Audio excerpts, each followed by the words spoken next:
everybody, welcome back. We are going to get started.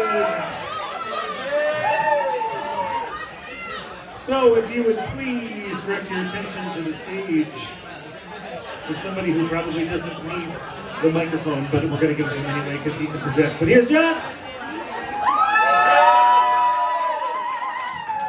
That's super rude. Why would you say that? Okay. Hi, everybody. Is everybody having a good night? Thank goodness. All right. I forget which one goes. Oh, yeah, the thing. It's all worn off. It's fine. Hi, welcome to Finding Your Place in Time. Wait! Strike that! Reverse it. Oh, no! My God, I broke it!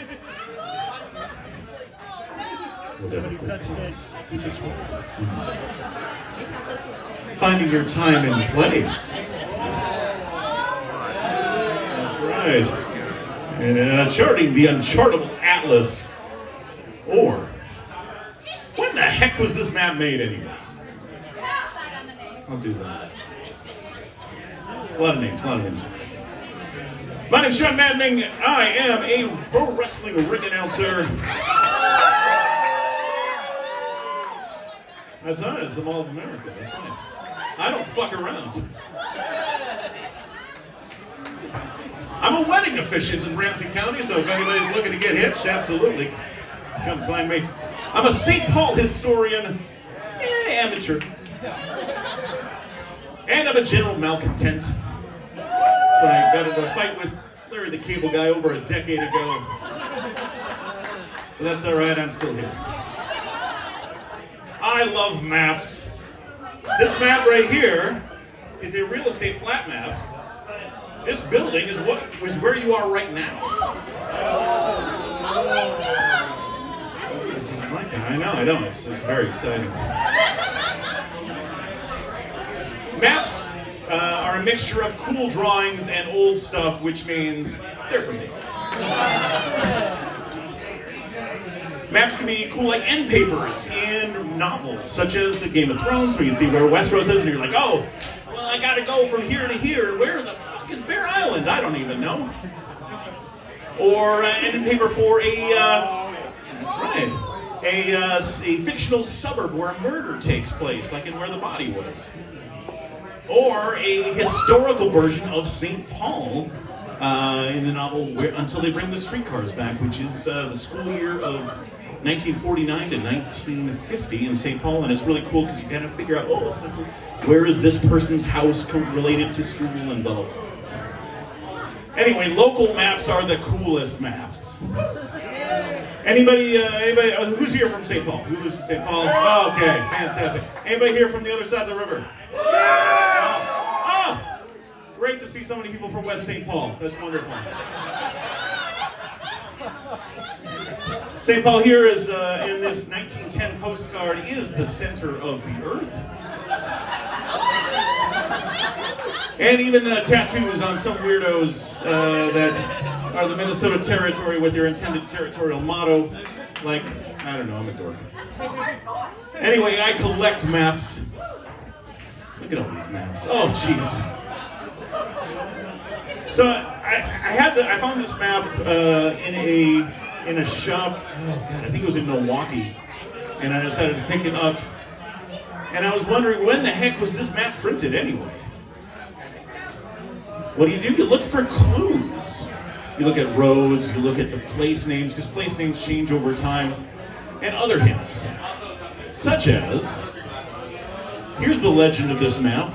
It shows street railroads and steam railroads. Now, street railroads, commonly known as streetcars, at the time that this map was printed, were not actually what you might imagine as electric streetcars, but instead were little horse-drawn buggies that you could just pop on. And you look at streetcar lines, because those were ever-changing from the 1890s until 1954, when streetcars were done here. So you look at University Avenue right here in the center where that dotted line is. And this particular streetcar line at the time ended at Kent. So you just go to your bookshelf, as everyone should have a copy of this book. I am not John Deers or Aaron Isaacs. I did not write this. I don't obtain any money. Or you can go to the library, I suppose. It's fine. And you find that in 1893, that's when that University streetcar reached Kent Street to that little horse barn there, which is the little shaded guy. I'm not going to screw with that. It's going to be crazy. I'm going to ruin it. Anyway, this is a horse barn where they kept the horses. Well, thanks for that, but that horse barn burned down in 1895. Sorry. Had a little sad-faced, I'm not a monster. But what if you don't happen to have a large collection of books and documents on your shelf that can help you figure out this sort of thing simply by minutiae like when did the streetcars get this far up university? Huh? What then, smart guy? You gonna cry? You gonna cry now? Well, don't panic. Because I believe in you. Let's play a game, shall we? This is the map that sent me on this journey right here. But I made it bigger there, but you know, hey, look at that. These are gas station maps. You used to be able to get them at just any gas station up until the mid-'80s. You could just pop in, pick up a map for free because they wanted you to think of mobile gas when you wanted to get gas. And they were made obsolete in 1964 by the Aston Martin DB5 when James Bond 007 was chasing after Goldfinger. The first GPS in a program. All right. Except when you are out of battery or in the driftless region. As everybody knows, that's terrible. Terrible reception down there. Anyway, let's look at these maps. Here's a map of the Twin Cities metropolitan area. The important bits anyway, because, you know, who cares about Woodbury? Who cares about Woodbury? Who cares about Minnetonka? You know. Oh, sorry. I lost the crowd? Okay. Anyway, I want to take a look at this map here. It shows, it looks fairly familiar. You see all these different things on it. You see river, you see the lakes, you see roads, major roads. But let's take a closer look. Thanks, Adobe stock footage. We're going to look at this little area of St. Paul here by Holman Field at the St. Paul Municipal Airport and kind of figure out when this map was made. So what do you see? What do we notice on this map? There's no I-94, obviously, so far. There's no Highway 52 or the Highway 52 bridge. There's a seaplane dock. And a ski jump over in Battle Creek Park. Well, I don't remember a ski jump over in Battle Creek Park. I grew up here, but let's look at that seaplane dock first. I had never heard of it, and I grew up here, so I don't know. But did a little minor bit of digging and found there's a whole damn plaque about it. And there was a seaplane harbor that was operational from 1929 until 1997. So now we have a beginning. We have a start, okay? 1929 to 1987. But there's also this ski jump. I never heard anybody ever go skiing at the Battle Creek ski jump? Probably not, because it was around from 1939 until 1974, and I'm going to move on because that clown skiing really scares me. I don't want to give him any mind. But so for this, yeah, the other presenters told me when bones were coming up. When murder clowns show up, I don't say a damn thing. I'm sorry. Okay, so 1939 to 1974, slightly better. So let's look at another part of the map here. Ah, Columbia Heights, my favorite heights. as seen in the musical In the Heights. Not true. So what do we notice about this area of the map? Still, again, no I-94. Instead, where 94 was, back then it was 169. And 169 went up to here, where it becomes 252. But, continuing up, there's no 35W over there. You see Highway 8. 35W would have come around here. And 694 is 100. So I was wondering about that because I grew up going to this drive-in. It was at the northwest corner of 694 and Central. It's where Medtronic campus is now. But it opened in April of 1951, and it was called the 100 Twin Drive-In. It was on Highway 100 between University and Central. Anybody ever seen County Fair with Rory Calhoun and Jane Nye? No? Okay. So anyway, the 100 Twin Drive-In was not called the 100 Twin Drive-In because it was 2 screens at the time. It opened with 1 screen.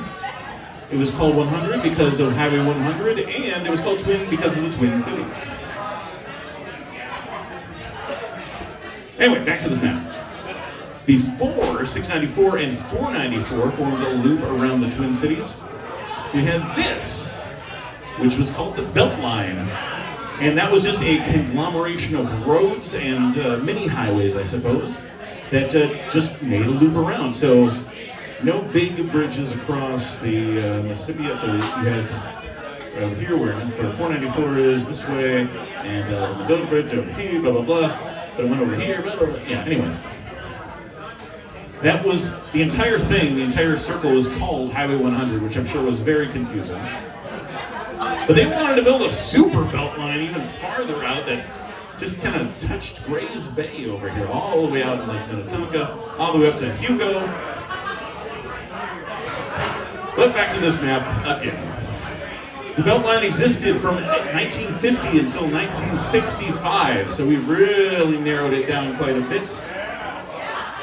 So let's look at the airport. Airport is a thing that changes all the time. More specifically, let's look at this right here, because this is Highway 5 or Fort Road or West 7th Street. And normally you go this way, but there's no bridge there. What's happening? The bridge is way over here, and you gotta turn. Isn't that weird? At the time, computer enhanced. That's how it works. The Highway 5 bridge went right through Fort Snelling. Right through this historical site, which is, it's terrible. So another thing, about 75 to 80% of Fort Snelling is fake. It is not original by any stretch of the imagination. I think they tell you that on the tours, but anyway, MnDOT, thank you. They'll tell you that Bridge 9300 is the new Highway 5 bridge, and that was constructed in 1961. So that, since we're looking at that, we could bring it back to 1961. Now let's look over here. So Highway 36. And normally you could connect with 35W going this way, but no, you can't right now.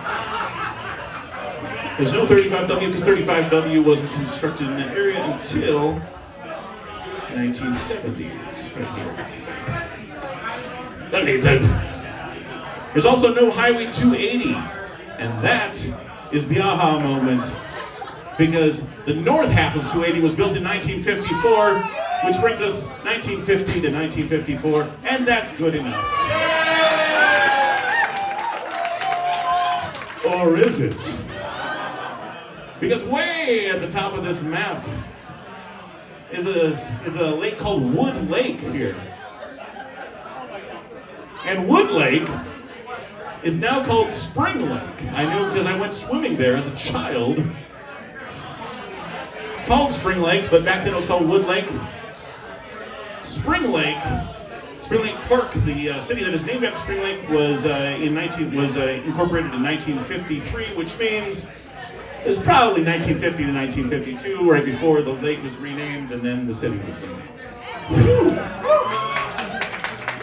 And now, the other one. Look at this huge boy. Oh boy, look at that huge map. Another really good way to date maps is looking at hospitals, because hospitals are ever changing. The names of hospitals merge, hospitals move. So we'll look at St. John's Hospital, right there. And that is now the site of Metro State University. If you're ever going east on 94 and you get off on the 7th exit, you will run into St. John's. It was demolished in 1985, so we have an end date of 1985. Miller Hospital right here, is now the site of the Minnesota History Center. And it was demolished in 1980, and a lot of the rubble is in the Wabasha Caves. So if you ever go on a Wabasha Cave tour, they'll say, you know what, there's an entire hospital in these caves. And it's true, it's just in a lot of pieces. So, Anchor Hospital right there. Anchor Hospital is now Regions Hospital. And it was, the original Anchor Hospital was demolished in 1965. But damn it, that's not good enough. We need a start date for this map. So we'll go over to the other city. The lesser city. We're going to look at Minneapolis hospitals here. Abbott Hospital, the original Abbott Hospital, it still stands right by Stevens Square. That's Stevens Square Park right there, before it merged with Northwestern Hospital down here. That was built in 1910. Mount Sinai Hospital there. I don't know why it capitalized the N in Sinai. It's probably a hate crime, I don't know. It was built in 1951. What other clues are there? So I was looking at this map because I thought that wasn't enough. And I saw the back of this map, an advertisement to get your standard oil credit card. Credit cards, especially from oil companies, have been around since 1925. The first Standard Oil company was given, credit card was given to 125 of their best customers. And they were generally either paper or metal, and they were given to you in a little leather or plastic carrying case. But this one advertises a plastic credit card, and I thought, plastic credit card? The first plastic credit card was introduced in 1959 by the Standard Oil Company. And I would like to give a big shout out to, which brings us up to 1959 to 1865, the American Credit Card Collectors Society. So if anybody ever tells you your hobby is stupid, they're stupid. Okay, so we've got 1959 to 1965. But then, let's look at Metropolitan Stadium right there. It says home of the Minnesota Twins. The first Minnesota Twins game was April 21st, 1961. And the first Minnesota Vikings game was September 10th, 1961. Vikings are not mentioned. So, let's just say this is 1961.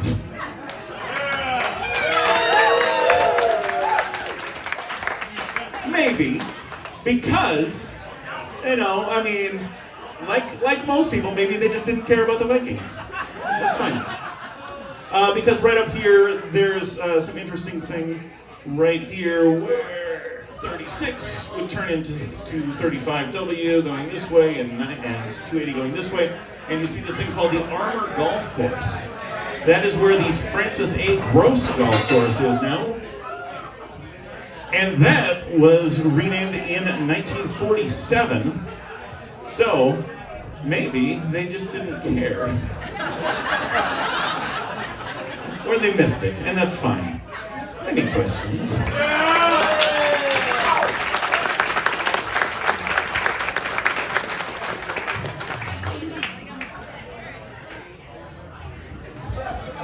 Have you ever attempted to parlay this historical and geographical knowledge into treasure hunting, specifically the Winter Carnival? I feel like you have a really good shot at $10,000. No, because my good buddy Brian Schaumburg and his family often are, we used to work together, and we would go over clues, and he knew even more. There's more ephemera than you might imagine, and since the Winter Carnival medallions anywhere in Ramsey County, I tend to focus on St. Paul because I'm a weirdo. So one of the most mind-boggling things that I've ever seen is that when you look at a map of coastline specifically, as you zoom in, basically the coastline becomes infinite. It's something with fractals, and like basically as you try and measure coastline, you can be like, okay, I'm gonna take a yardstick, I'm gonna measure the coastline and get a number. And then you zoom in, and you're like, no, there's so many more twists and turns, I'm now using a ruler. And then as you go in more and more, it becomes infinite, that area. One, is that true? And then two, does anything specific happen the more you zoom into like cities, like hyperlocally? The Slarta Bartfast question. Absolutely. He was the one who designed the fjords, if you'll remember. Yeah, I mean, I have recently had to wear reading glasses, started having to wear reading glasses, and let me tell you, the things that I found on my crazy maps that I have never seen before. Because I deny a lot of things, including my deteriorating body, my undiagnosed mental illness, and my eyes. So it's...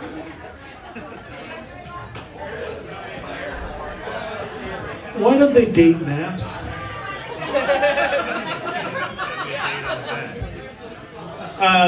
Most places do. Most places put it like a copyright date on it, but a lot of places don't.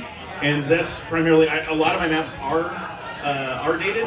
And I just kind of like started looking through when I saw this one. I was like, huh, wonder where this one is from. And I looked all over and couldn't find it, so I just started going crazy.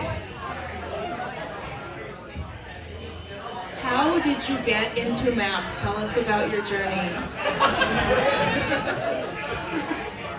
I was a friendless child. I spent a lot of time in the library playing Dungeons and Dragons and other sort of crazy, doing stupid stuff. And like most of my life is how I get there is doing stupid things until something cool comes out. So.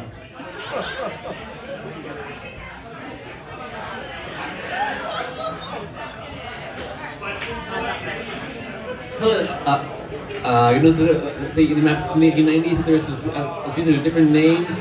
I think they had some street names in the old map from the 1890s. They were different and they were currently named. So, is there any say database or chart of the old names of current day streets and like when the change in name took place? Any database or chart of when the names of streets change? If you care about St. Paul, like I do, there's a wonderful book called the On the Street Where You Live, and what it is a guide to the historical streets and place names of St. Paul. And it'll tell you often if something changed because of changing social mores or whatever, or just because, for instance, Como Park wanted to honor its first superintendent or that sort of thing. I'm unaware of anything from Minneapolis, but I do know that they're missing a 21st Street, and it's very confusing. It goes from Franklin to 22nd, except for like one little area over by Milwaukee Avenue. Alright, I think I have 3 more people I have to run on now. With all of your detailed studies of maps, have you ever found one of the trademark random non-existent locations? Like the Paper Towns, as the fine young adult novel turned into a masterpiece of motion picture history.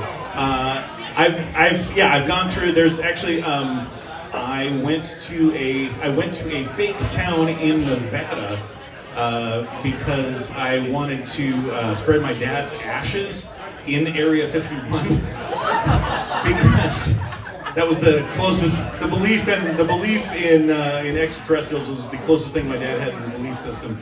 So I may have broken federal law by trying to find a fake town, but nobody heard that, so it's okay.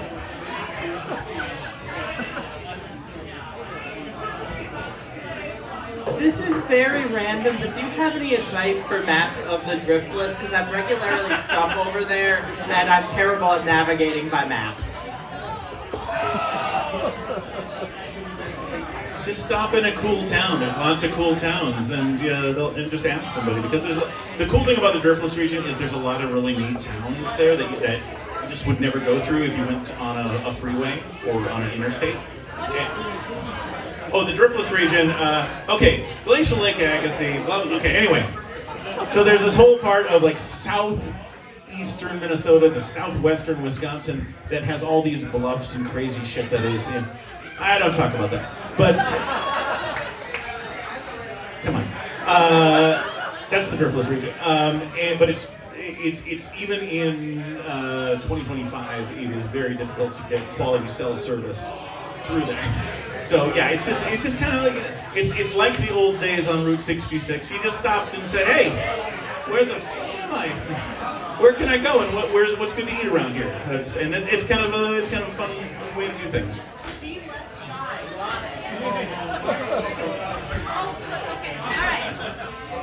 All right, any other questions? One more? Do you have map of old light rail system? What happened to it? Did you track history of all light rail system in St. Paul? They started to rebuild it, and do you like it actually? Yeah, I'm actually a big fan of the old Twin City Line streetcar system of Minneapolis and St. Paul. You used to be able to get all the way from Stillwater out to Lake Minnetonka, where you transfer to a boat, and then the steamboat would take you out to Big Island, where there was an amusement park, which is the first place that the Rolling Stones ever played in Minnesota. I know, right? But you used to do that for a dime, and granted, a dime in 1950, was $1, but still, that's great. Yeah, one of the little maps I showed earlier was a map of the fullest extent of the Twin Cities streetcar system. You can get a lot of information from the Twin Cities Streetcar Museum. There's one over on Lake Harriet where you can ride a 1910 streetcar, or out in Excelsior, you can do that as well. I got a lot of stuff from the Borchardt Map Library at the University of Minnesota, and just the Historical Society from Ramsey County, from Hennepin County. There's a lot of fun little places that you can just go and visit, and they're very happy to see people who are interested in history, and they'd love to show you their maps.